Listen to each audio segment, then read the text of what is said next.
औज़ुबिल्लाहिमिनश्शैतानिर्रजीम बिस्मिल्लाहिर्रहमानिर्रहीम। एम्प्लॉयज़पीडिया के प्लेटफॉर्म में आपको खुशामदीद कहता हूँ। गुज़श्ता बहुत सी वीडियोज़ में मैं आपको सरकारी मुलाजमीन की जो रोज़मर्रा की ज़रूरियात हैं उस सिलसिले में इंफॉर्मेशन और गाइडेंस और उनका प्रोसीजर बता रहा हूँ। आज की इस वीडियो में मैं आपको लीव्स के बारे में इंफॉर्मेशन देना चाहता हूँ। लीव्स कई इकसाम की हैं: casual leave, earn leave, special leave, medical leave, maternity leave, हज लीव, उम्रा लीव, स्टडी लीव और एक्स पाकिस्तान लीव। बाकी लीव की तरह मेडिकल लीव भी 1981 के रिवाइज्ड लीव रूल के मुताबिक आप ले सकते हैं। 1 दिन से लेके 180 दिन की छुट्टी विद पे आप जो है एक मेडिकल सुपरिटेंडेंट की रिकमेंडेशन पर उसको ले सकते हैं। इससे ज़्यादा भी ली जा सकती हैं, वो डिपेंड करता है आपकी सर्विस पर, आपकी सर्विस कितने साल है। तो वो 365 डेज़ तक आप जाएंगे, यानी 180 डेज़ तक अगर आप छुट्टी लेंगे तो आप फुल पे लेंगे, और उसके बाद फिर आपको जो है 365 डेज़ तक आप अगर छुट्टी के लिए अप्लाई करेंगे तो उसमें जितने दिन फिर बाकी होंगे वो आपके विदाउट पे हो जाएंगे, छुट्टी आपको मिल सकती है। मेडिकल लीव के इंट्रोडक्शन के बाद अब उसके लिए कौन से डॉक्यूमेंट और क्या प्रोसीजर है उसको हम देख लेते हैं। तो मेडिकल लीव के लिए बाकी छुट्टियों की तरह आपको दरख्वास्त लिखनी होगी। एक सिंपल आप दरख्वास्त लिखेंगे या यही जो आपको प्रिंटेड मिलते हैं वो आप ले लेंगे।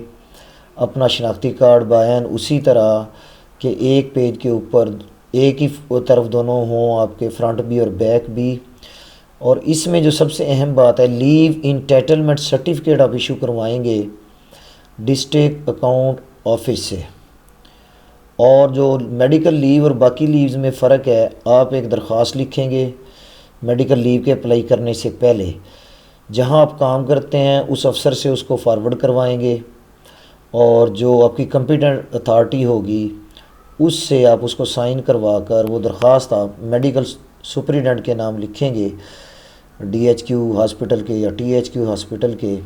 वो मेडिकल सुपरिटेंडेंट जो है वो आपको मेडिकल सर्टिफिकेट इशू करेगा। तो फिर इस तरह वो आपकी दरख्वास्त इस बात की अहल होगी कि आप मेडिकल छुट्टी लेने जा रहे हैं।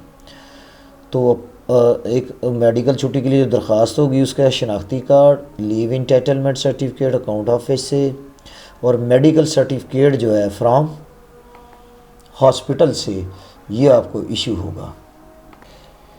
इसके बाद मज़ीद डॉक्यूमेंट्स, अब आप मेडिकल छुट्टी गुजार कर आ गए हैं, आपने 5 दिन ली, 10 दिन ली, 180 दिन ली, तो फिर वही हॉस्पिटल और वहाँ से आप एक सर्टिफिकेट इशू करवाएंगे जिसको मेडिकल फ़िटनेस सर्टिफिकेट कहा जाता है। और फिर आप अपनी डिपार्टमेंट में जाएंगे और वहाँ जा कर के दोबारा आप जॉइनिंग देंगे कि अब आप ठीक हो गए हैं। लेकिन ये जॉइनिंग रिपोर्ट जो है, in case the applicant has already availed medical leave before sanctioning, तो ये अगर आप 180 दिन से ऊपर जाते हैं फिर आपको चाहिए होती है। अगर आप 180 दिन तक छुट्टी काट रहे हैं, काट के आ रहे हैं, तो उस वक्त फ़िटनेस भी नहीं चाहिए और जॉइनिंग भी नहीं चाहिए। 180 दिन से ज़्यादा जाते हैं, 1 साल जाते हैं, 2 साल जाते हैं या मोर देन दिस, तो उस वक्त आपको ये बात करनी होगी। 180 दिन तक आप इसको नहीं करेंगे। Last salary slip as usual आप इसके साथ लगाएंगे, बाकी जैसे लीव के लिए अप्लाई किया जा रहा है वहाँ लगती है। इसके लिए भी आपको जो है नेशनल बैंक में या जो भी नेशनल बैंक में ही होता है, तो जमा कन्वेंस अलाउंस जो है आपका, आप जिस स्केल के भी हैं, 1 के हैं, 16 के हैं, 18 के हैं, 19 के, 20 के, तो जितने दिन आप लीव ले रहे हैं उसका हिसाब करके उस चालान पे फिल करके वो उस बैंक में जमा कराएंगे और इस मेडिकल लीव की दरख्वास्त के साथ उसको भी अटैच करेंगे। और आखिरी डॉक्यूमेंट जो आपने अपने इसके साथ अटैच करना है वो कंप्लीट बायोडाटा और CV है। उसमें आपकी पर्सनल डाटा है, प्रोफेशनल डाटा है और एकेडमिक डाटा है। वो 2-3 बातें होती हैं CV में, वो भी इसके साथ आपने अटैच करना है। अब आपकी दरख्वास्त तैयार हो चुकी है, आपने सारे कागजात अरेंज कर लिए हैं। ओरिजिनल केस पूरे का पूरा इन 10 डॉक्यूमेंट्स के साथ या 8 डॉक्यूमेंट के साथ आपके हाथ में है। अब आपने अपने मुतलका ऑफिस में जाना है, उनको एक दफ़ा इसको चेक करवा लेंगे, चेक करवा के फिर आगे प्रोसीड करेंगे। फिर उसकी आप एक फ़ोटो कापी करवाएंगे जिस ऑफ़िस में जिस अदारे में आप काम करते हैं, तो वहाँ से आप साइन करवाएंगे। अगर आप ग्रेड 16 तक हैं तो इसकी एक फ़ोटो कापी करवाएंगे। अगर आप ग्रेड 17 और 18 के हैं, मुकम्मल करने के बाद फिर आप इसके 2 सेट फ़ोटो कापी बनवाएंगे।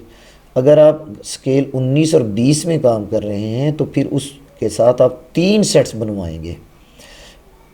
अब अपने मुतलका अदारे से काम करवा के बुनियादी तौर पर दस्तखत करवा के आप उससे बड़े अफसर के पास जाएंगे और वो उस पर जो है काउंटर साइन करेगा, टेस्टेड करेगा इन सारे डॉक्यूमेंट्स को, फ़ोटो कापियों को भी और ओरिजिनल को भी, और फिर मुतलका कंपिटेंट अथॉरिटी जो है उसके ऑफ़िस में, सीईओ के ऑफ़िस में आप जमा करवाएंगे।